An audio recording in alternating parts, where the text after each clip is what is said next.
Hello and welcome into another episode of Gifted Kid, Messy Adult, a neurodiversity podcast, the show where potential went to die.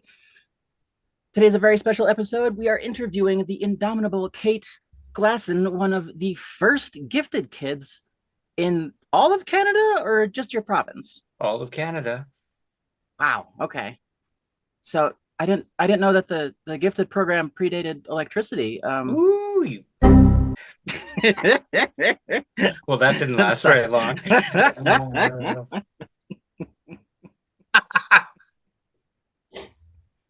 Oh, dear. Yeah, no, 1976. Okay. Yeah. 1976. Yes. So you were in the first year of Canada's gifted programs. What did that look like? They took us all from our various schools and centered us in one school, which happened to be way out on the periphery of the city. It was good. I mean, they set up a couple of rooms for us initially, knocked out the wall between the two rooms, carpeted the place. We were the only place in the school that had carpet. And then they gave us another room across the hall, and that one had at the back like a little, it was meant to be a science room, so it had like a little wash stand and things like that. So we made it into our dark room. Oh, yeah. And so that was different than what everybody else had? Nobody else had that. They would take us every week to the Art Gallery of Ontario in downtown Toronto for art lessons. We went to the Royal Ontario Museum for history lessons, things like that. Like, and not like the front section of the museum. I mean, behind the scenes in the museum. Right. It was crazy. Sounds way cooler. We got. Oh, it was so cool. Like they were showering us with everything. It was kind of crazy. And how old were you when you were enrolled in this program? 9.5. Okay. Wow. So that's like, so I'd say that's probably like 5th grade. Yep. Yeah. Okay. I was ahead a year. Okay. I had just arrived from England. Excuse me. I just arrived from England where we'd immigrated from. And I had done some tests to place me in the school system because they didn't know where to. They wanted to make sure they put me in the right spot, and I tested, and all the tests were off the chart. It was like they were all. I was testing at grade 12 across the chart on everything, and they were like, okay, I guess you could probably skip ahead a year. And then somebody brought their attention to the gifted program and said this might be a good case, and I said, yeah, okay. And it was probably a bad idea. It was probably a bad idea in the end. But why do you say that? Double social isolation. We were isolated from the other kids in the school by our being showered with all this largesse. And good word. It was so we were isolated from the other kids in the school, but also I was isolated from many of the other kids because I was secretly trans and knew it and knew that they weren't. And so it just, when you were a first generation immigrant too. And I was a first generation immigrant. I had just jumped off the boat off the plane. And I still spoke like this. So I was still talking with my old accent, which meant I got called the chimney sweep all the time. Oh, no. And I had to learn in about 3 weeks how to talk like a Canadian. And so I did. Which is when I first noticed my gift for languages. Yeah. How many do you speak at this point? I can understand 6 languages. So English, French, German, Russian, Spanish, and Japanese. I barely speak English and bad English. Like that's, and a little bit of C++, but so when they took you to this different school, that was like all day. That wasn't no. Tuesday afternoons we go off. They no put you in a whole different sequestered school. Yeah, the social isolation thing is something that comes up fairly frequently when we talk to people who went through the gifted program. Um, and sometimes it's a bit of a blessing because you finally find your fellow undiagnosed neurodivergent people in your school. But for like the big picture stuff, and especially at such a young age and such an important formative time, that definitely sounds like that was an albatross rather than a benefit. It was harder. And of course, with my undiagnosed ADHD, nothing was getting done. I was constantly behind on my homework and all of that stuff. Anything that happened Mm-hmm. outside of school was just a hopeless no way.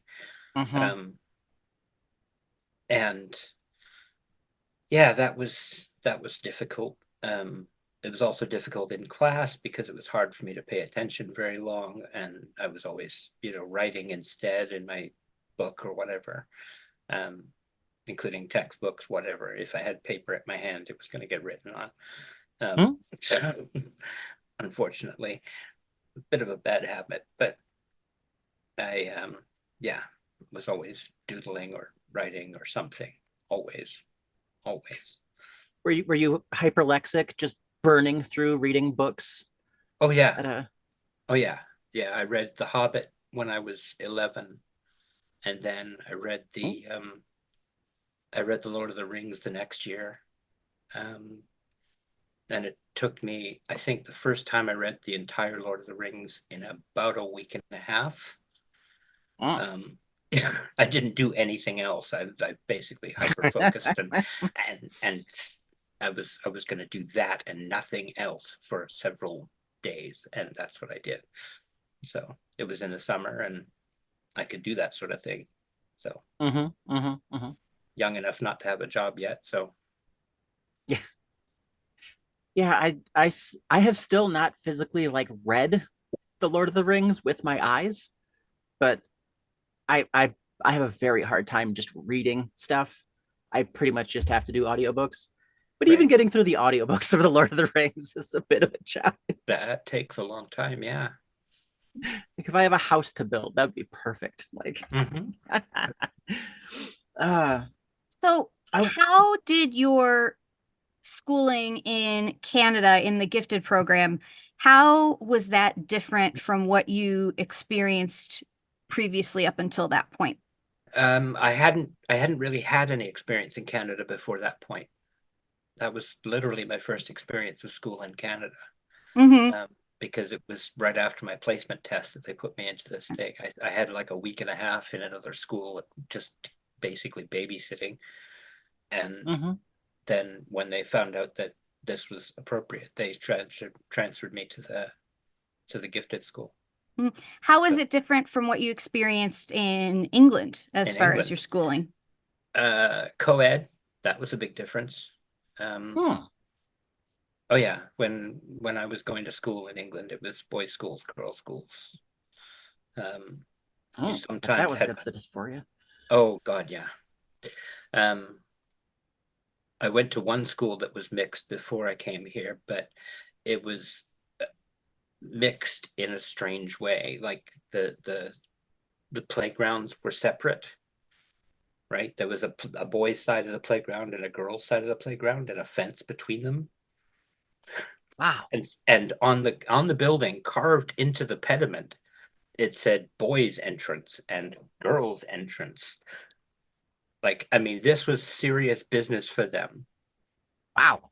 Enforcing the binary was very important. So yeah, it was very, very different. Plus, Huh. of course, the subjects taught were different. I mean, English history is very different from Canadian history, and I had a lot to catch up on in terms of learning that. So, plus, I had to start learning French, which was new for me because, of course, in England, nobody speaks French unless they speak it badly enough to not be taken for a native. Yeah, people so opposed to the idea of speaking French that they say lieutenant.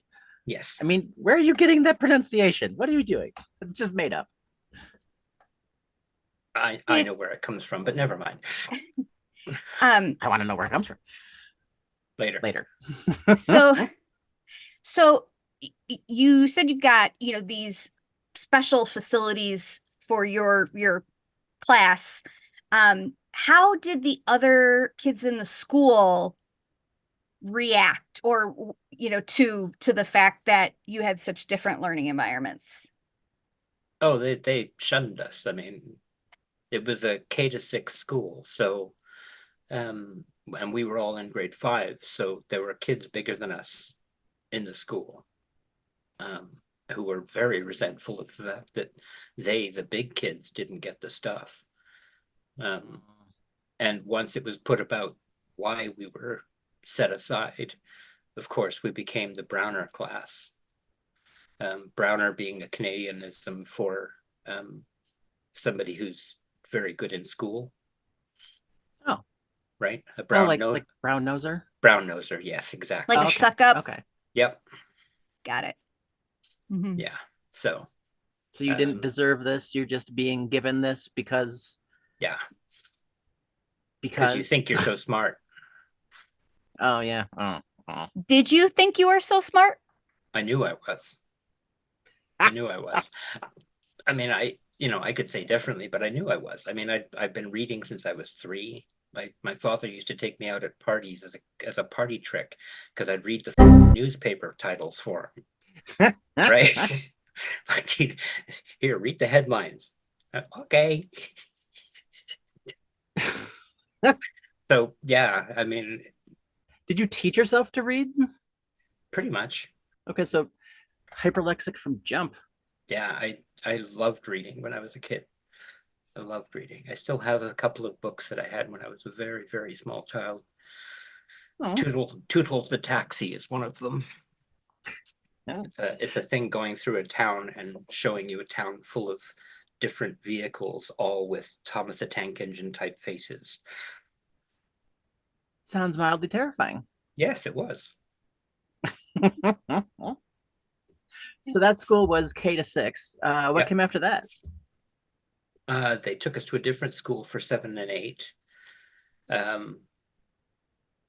And that was in a different part of the city completely. So we had to change all of where we were going to school,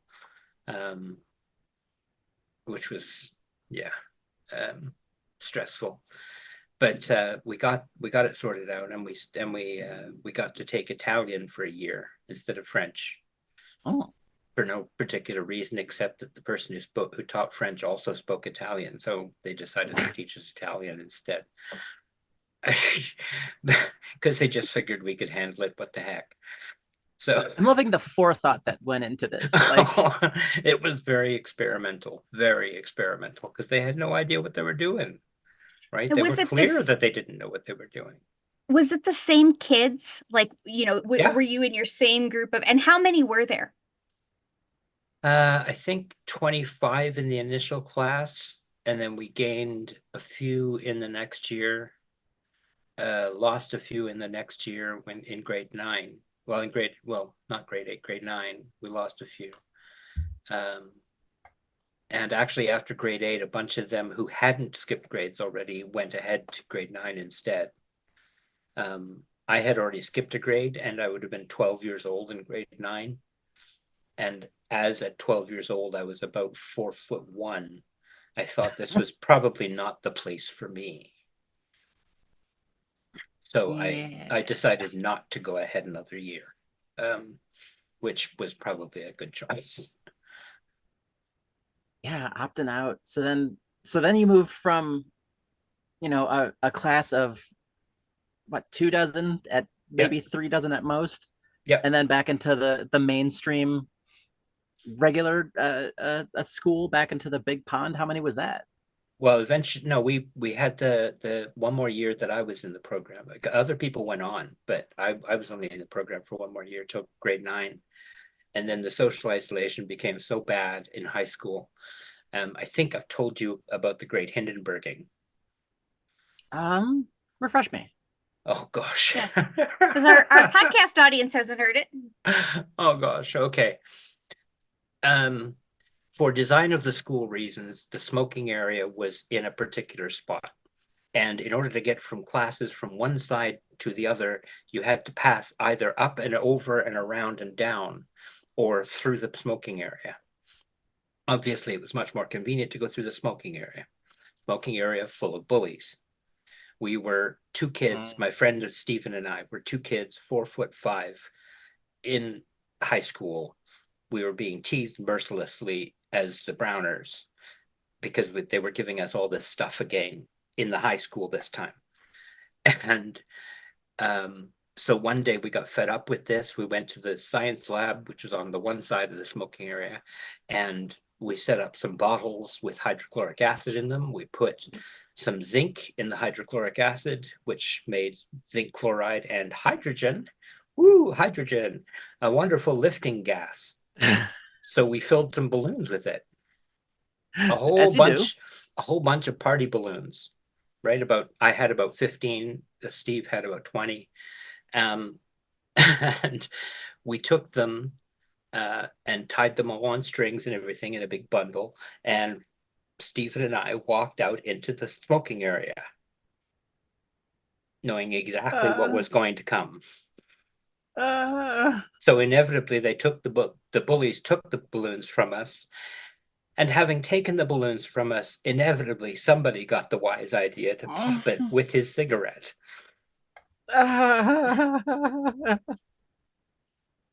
For about 6 weeks or so, there were no bangs on anybody who was in the smoking area. No eyebrows either. No eyebrows, no bangs, no feathered hair. It was just all. Oh. That's what they get for giving you that science lab. The beating was totally worth it. Yes, it was absolutely worth it. They want you to put your knowledge to good use. Exactly. You know? Put it to work. Being creative. Wow. Creative solution to bullying. That's all. I think that's simultaneously Hindenburging and Heisenberging. Just... There was no uncertainty about it. We knew exactly what would happen when they saw the balloons. I meant like, so, Breaking Bad, Heisenberg, and yes, making a little bomb to get back at somebody. Exactly. Yeah. So you were in the program until, it sounds like high school? Grade 9, yeah, 5 years.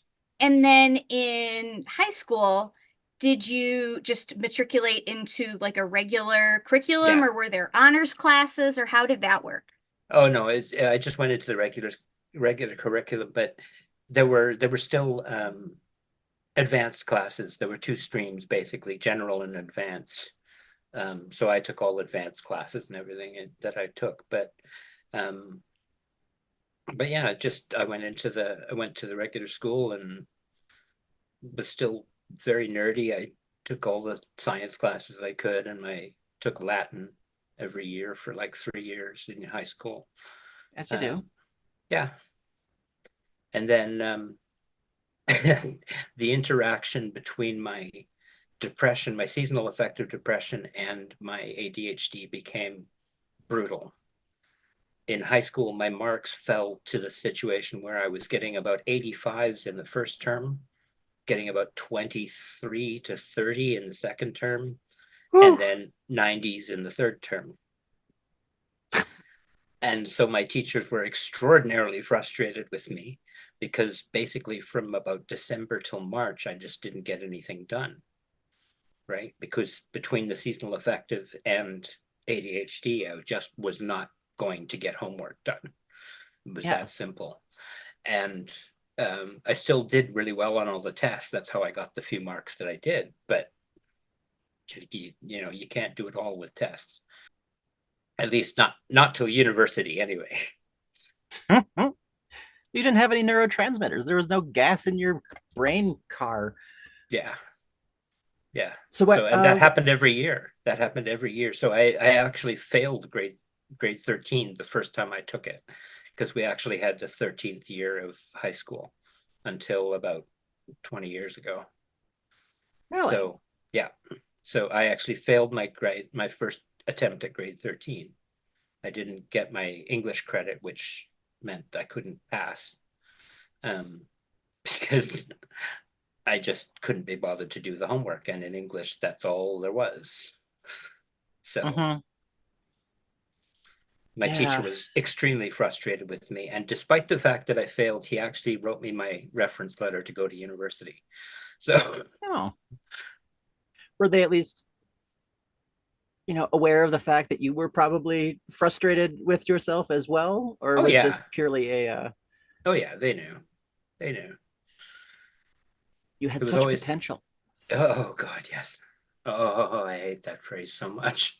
Ooh, that was a visceral reaction. Remind me not to say that in interviews. Oh, yeah, oh, yeah. How did that affect you? This idea of, that you knew you were smart, and so you knew you had potential. I'm sure you heard it from adults. Like, how did that affect you? Constantly. I heard it constantly. And, it was just assumed that I would be a lawyer or a scientist or some fancy job or something. I was supposed to be an engineer. Yeah, to be fair, I lived up to that to some extent in that after I'd been in the army, then I got kicked out. And when I got kicked out, I went to the university at 21 and um, found that I could get by a lot better in university because I could front load my courses, right? We had a Mm-hmm. 3 semester system, so I would just put them in the semesters that weren't winter. Oh, So I would overload my courses in fall and spring and try not clever. to take anything in winter. Christmas time basket weaving. Basically, yeah, I just worked. I would just work all through those 4 months, get my job to go full time and just work full time until I came back to school. What'd you get your, or what did you go to university for? Linguistics and modern languages. It was a triple major. Oh, So linguistics, German, and Russian were my majors, which meant that oh in yeah. in the whole schooling, I got 1.5 school courses of electives. Everything else was part of my area. That's why the Canadian FBI has a file on you because you speak Russian. Exactly, because I speak Russian, because I learned Russian before 1988. And yeah. Why would you learn Russian? It's just Mhm. neat. Well, and I was going to the Soviet embassy because my first year in university, I was in Ottawa. So there literally was the Soviet embassy in town, and they regularly invited Russian students from the 2 universities in town to come to the embassy and watch movies, mingle with the people, and just talk Russian. Um, so we went to those all the time, and because we were going regularly to the Soviet embassy, they of course assumed that we were probably going to be recruited or something. So One too many readings of Anna Karenina and the yeah, right kind of pierogies, and yes, you you defected. You were gonna. drinking vodka with bread under your arm. So you mentioned that, everybody assumed you were going to be a lawyer or something like that. Yeah, Did you buy into that idea of what you were going to be, or how did that play into what you expected of yourself?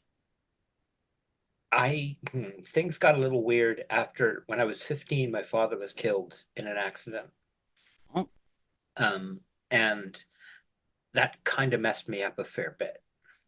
Because I was dealing with heavy gender issues at the time. Um, I went into a phase of hyper masculinity where I was trying to please the ghost of my dead father, sort of thing. And um, so that whole section of my life is really screwed up. Um, Meaning I went into the army, um, and I took up sports. I was playing sports in high school, um, and it didn't change who I was, unfortunately. So I was still secretly doing all the things I had been doing outside the army. I was still doing inside the army, which was not good because it was still illegal to be queer in the army in those days. until 1992 was when they changed that. This was 1986, so not good. I got caught, so recent. arrested, thrown in jail, and then thrown out. So that's why I went back to university, because I had nothing else to do at the moment. So I went to university and got my degree. Came to start my master's, and I became catatonically depressive in November, got committed for a couple of weeks, had some fights with orderlies. That was always fun. And finally got out and said, okay, this is enough. I need to be a girl now. So I just transitioned, just like that. 2 weeks after I got out of the hospital, I transitioned. Yeah, and that was no hormones until like 2 years of lived experience. Exactly. Yeah. Yeah. So, yeah. So it was stressful. It was a stressful time. Huh. So you came through the other end. Yeah, because I transitioned, I couldn't find work, because I was stealth. Nobody knew that I was trans, but there were gaps on my resume. Right? Places where I should have had work and there was no work. And the reason that was because all the people at those places that I had worked said they wouldn't give me references and things because nobody by my name had ever worked there. So I couldn't list them on my thing if I couldn't put them down as somebody they could contact. So big gaps in my resume, nobody would hire me. I got some temp jobs and finally just got set up as a editor and translator and worked for myself for the next 20 odd years. What did you plan to do with your degree? Oh, if I'd gotten my master's, then I was going to do a PhD and hopefully find a position somewhere as a professor. So okay, so just academia, lifer. That was the idea. I had scouted various PhD programs. There was one in North Wales, one in Scotland, a couple in Canada. They were all over the place. So I figured I could take advantage of my passport because I had a British passport as well as a Canadian one by then. So I could easily go and live in Britain for a year or two to take my PhD and, do what I needed to do.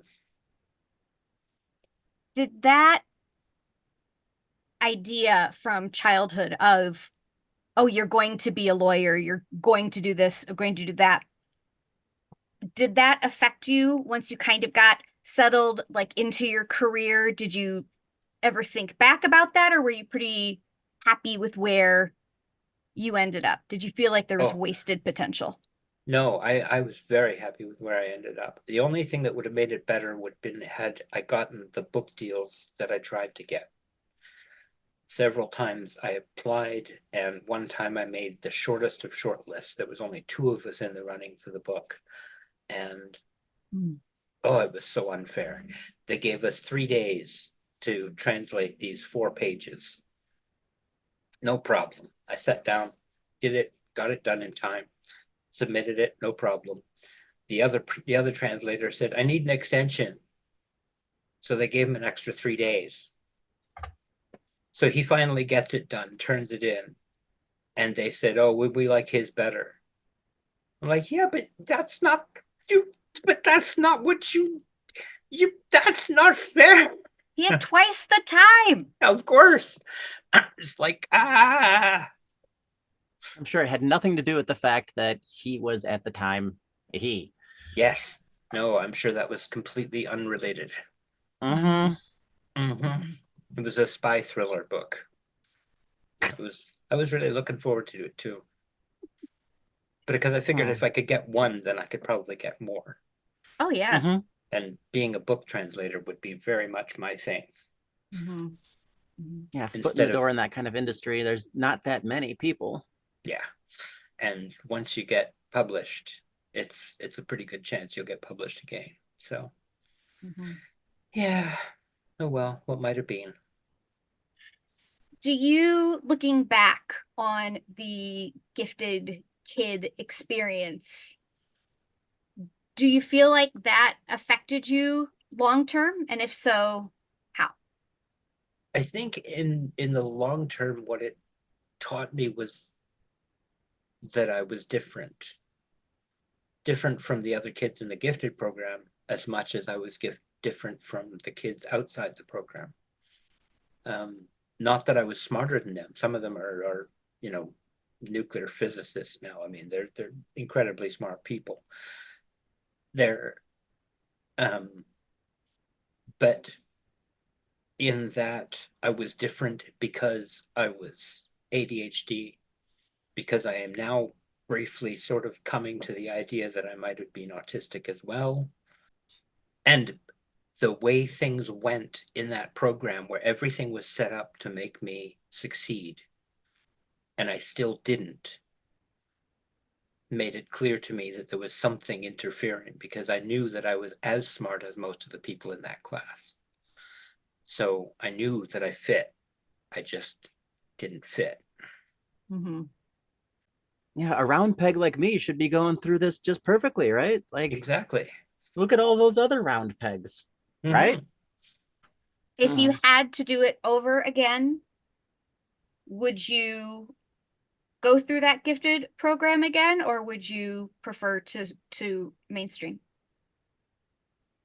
Oh, that's a tough one. Hmm. I'm not sure, if I'm honest. I think I might prefer to just stay with the mainstream, you know, put less of a Mm-hmm. Mhm. target on my back. I mean, you're the kind of curious intellect that would have just pursued whatever, Yeah, I did. despite your circumstances. I did. Oh So, yeah. I mean, outside of school, we were making our home cannon and all kinds of different stuff. Like we were flying rockets and remote control stuff and all kinds of different things. And remember, this is like the early 80s, so remote control stuff was very rare. mhm. Um, we were building our own sort of thing. Um, I was building my own PC in 1980. Um, Whoa. yeah, I was dumpster diving.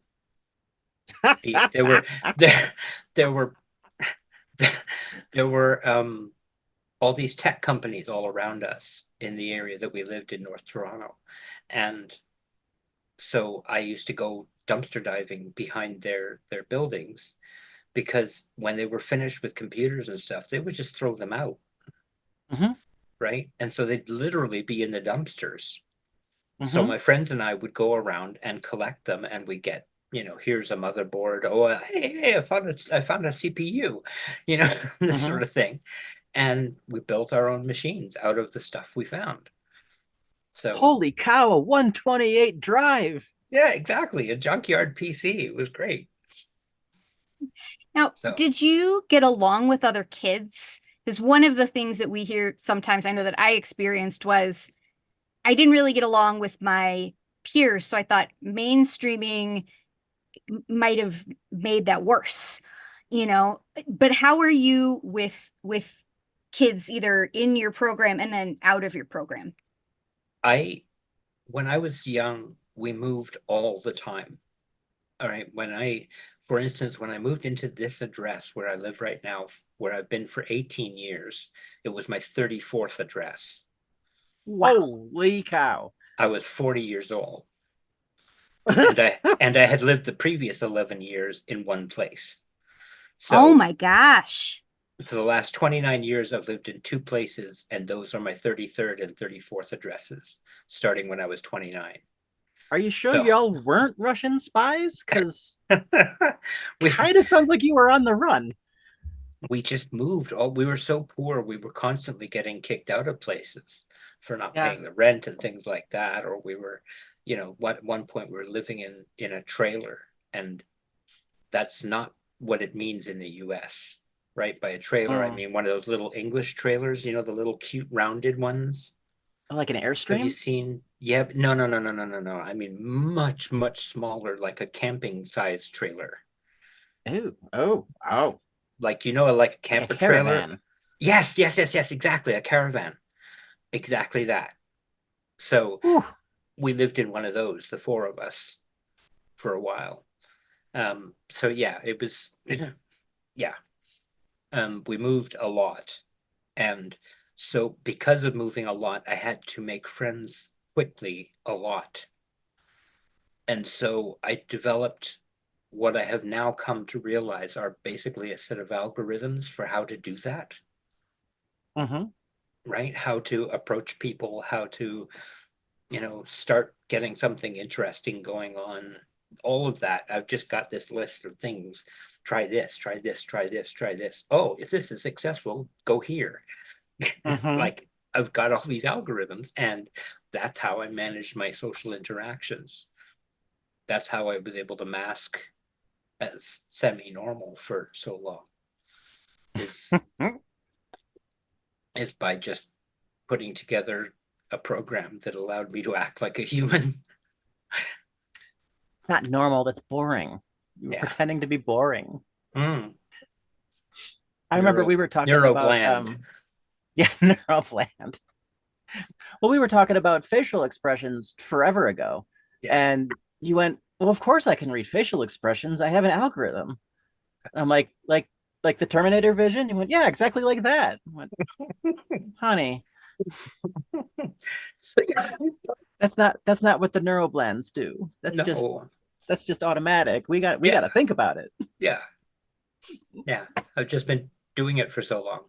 Do you consider yourself to be a gifted adult? Um, hmm. I think I know a lot of stuff.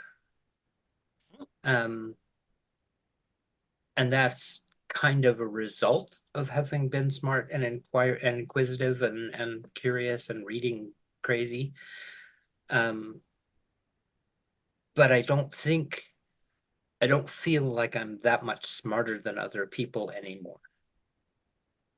I used to think that quite seriously. I used to have a pretty strong impression that most people were really quite dim. Um, because they couldn't follow things, right? Like I'd be Mm-hmm. racing, my mind would be racing ahead, and I'd be making jokes about stuff we were going to talk about 3 minutes in the future, and Mm-hmm. they hadn't got there yet, Mhm. right? And so it was just like, here's my joke, and they're like, but we don't understand your joke. It doesn't make sense to us. No, but don't you remember you were talking about this, and that would meant you were going to talk about this, and then you were going to talk about this, and then that would be perfect. Yeah. I mean, we were talking about coffee, and then we made a joke about lemur poop. Like, well, what is this? Exactly. It's obvious.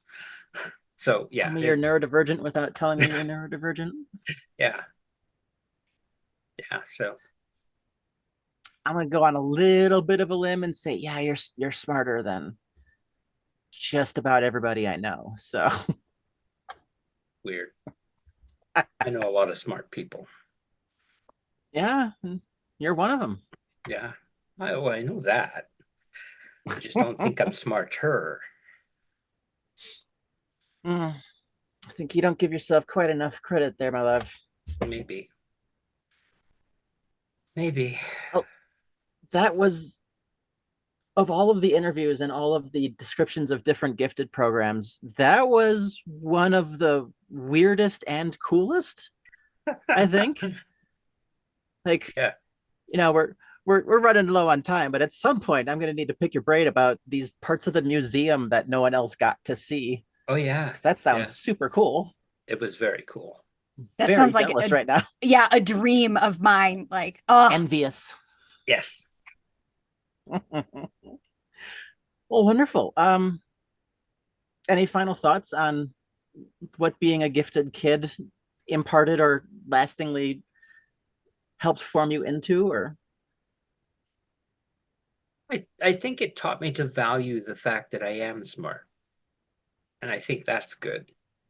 Um, Mhm. I appreciate that I have that quality, and that not everybody gets it. And I've tried to become a lot more patient with dealing with people who don't think as fast and don't think as far ahead. You know, Because it's not bad, it's just different. exactly. It's not a bad thing. It's not like they're dumb. They're just not thinking in the same way that I am. Right? They're just thinking in a different path, and that I have to remember that that's a different path, but not a poor path. Right? And that is hard sometimes, but I try. But hey, I can't juggle, and that guy can juggle. So Yeah, we all have different strengths. I think that's a pretty positive thing to come away from that somewhat harrowing sounding experience. yeah, there are worse things. And it's funny because they've been having reunions, but for some reason I don't get contacted. I don't know why. I mean, I want to assume ineptitude and that they don't have your name now. Oh, they What do. with that being? Oh, okay. They do. Then I've talked to a few of them jerks as adults, and they know. Since I transitioned, I've talked to several of them, and they know. They just choose not to get me. So, because Classy. I mean, if you Google me, it's not at all hard to find me. This is true. Right, the first 6 pages are pretty much all about me. So it is. Well, it's just that's a life of activism. So because you were just given a medal, is that right? I'm about to be given a medal. I've been told I'm going to be given a medal. The King Charles III Coronation Commemorative Medal here in Canada. It's been set up as a new sort of honor in Canada, like the Order of Canada, but much lower on the list, sort of thing. And they're giving out 30,000 of them across the country, and I've been chosen to be one of them. So, and that's for your activism, correct? Yeah, that I've been doing activism for the queer community since 1994. So 30 years now. Well, I think that's got to make a little gifted kid proud. That's pretty amazing. That's pretty amazing. That's pretty cool. Yeah. Any plugs as we wrap up? Just Full Metal Feminist. That's my YouTube channel. It's a little bare at the moment, but it's got a speech that I did recently, and will have more speeches that I do as I do more. I'm starting to record all my speaking engagements, and I'll start putting them on there. Nice. So yeah, that'll be good. Full Metal Feminist. Handy if you knew an editor. Indeed. Well, I think that'll just about wrap it up for this episode of Gifted Kid, Messy Adult. Well, if you like our show and would like to support us, please subscribe, rate, and review us on Apple Podcasts or wherever you get your podcast. Jess is laughing at my voice shift. You can also subscribe and rate us on YouTube at Gifted Kid, Messy Adult. Hey, Jess, where can people find out more about you? They can go to my website at coachjessicamichaels.com and sign up for a free evaluation to find out if neurodiversity coaching is right for you.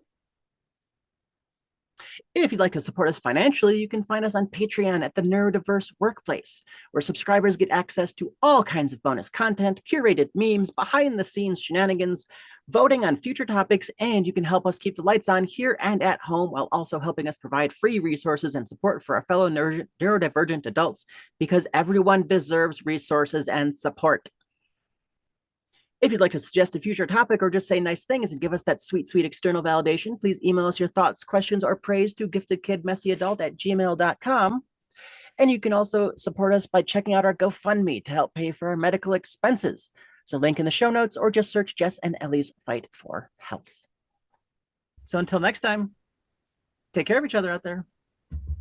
Bye. Bye.